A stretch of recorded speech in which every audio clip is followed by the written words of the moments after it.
They went into Gamble and joined a pretty short list of non-conference teams to go in there and win. I think it's only 9 or 10 names long, and most of those haven't happened since the '80s. But really, really Yeah. impressive from Arizona, Mike. And the team that does hold the number one spot is playing now, and will have a potentially big game tomorrow. But do you think Arizona could take that number one spot? Absolutely. They're going to get a considerable amount of votes going into next week, and they have a pretty quiet feast week.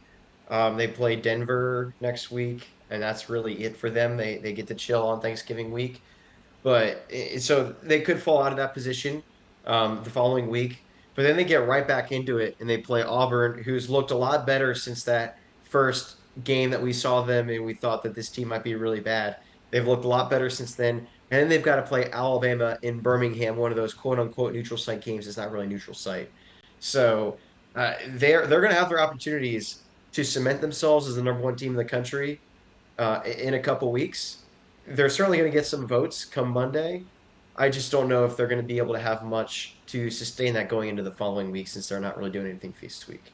Yep, they're certainly the top of the pile for tournament resume as of now.